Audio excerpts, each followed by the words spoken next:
Alors, je m'appelle Adrien Zeda, je suis le chef du restaurant Culina Hortus à Lyon. Thomas Boigny, je suis cofondateur avec Maxime Raymond du Culina Hortus, qui a ouvert en 2018, donc plus de 2 ans et demi maintenant.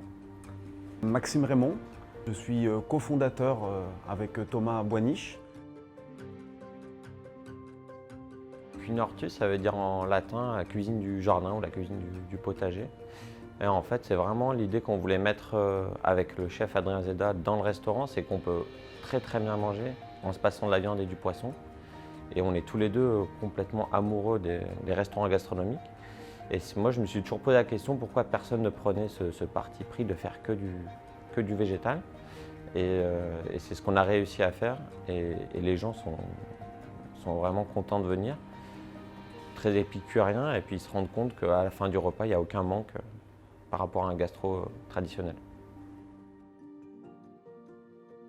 On a décidé de faire Culina Hortus d'un restaurant végétarien parce que premièrement, il n'y avait pas d'offre gastronomique sur le paysage lyonnais de restaurants végétariens. Donc pour nous, c'était un vrai challenge de se dire on va faire un restaurant végétarien mais gastronomique et à Lyon, qui est la ville de la cochonaille et du bien manger. Mais c'était aussi pour nous une évidence parce que Lyon, c'est la capitale de la gastronomie. Du coup, on a dit il n'y a pas de meilleur lieu pour faire un restaurant gastronomique végétarien.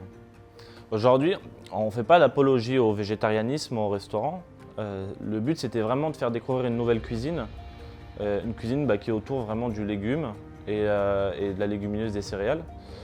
Et c'était d'apporter une nouvelle expérience aux gens. Nous, la clientèle aujourd'hui, elle est composée à 95% de gens qui sont non végétariens. Donc des gens qui sont juste des épicuriens qui aiment bien manger, découvrir une nouvelle cuisine. Pour l'emballage, on a choisi de travailler avec des emballages recyclables, donc en craft. Sur les pots à sauce, on a travaillé avec des pots qui sont en fibre de bambou.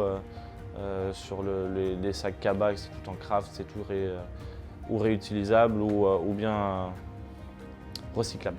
Voilà.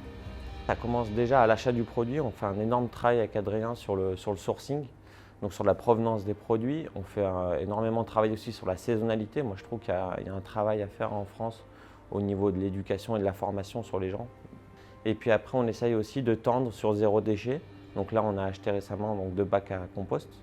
Les tout derniers bacs qui permettent de récupérer un jus de compost qu'on va réutiliser pour arroser nos plantes. La partie purement alimentaire, c'est-à-dire que par exemple sur la carotte, il n'y aura pas de perte, très peu de pertes, on vise le zéro déchet, on va récupérer les fans de carottes, on va la décliner, on va récupérer les épluchures qu'on va frire. C'est vraiment tout cet aspect-là.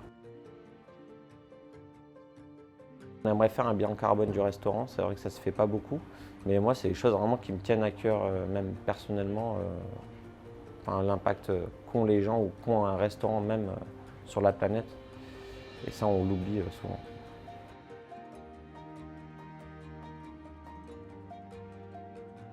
On est dans une transition aujourd'hui où on est obligé de s'adapter avec le monde et avec la clientèle qu'on a aujourd'hui. Beaucoup de restaurants ont une offre végétarienne et font des plats végétariens.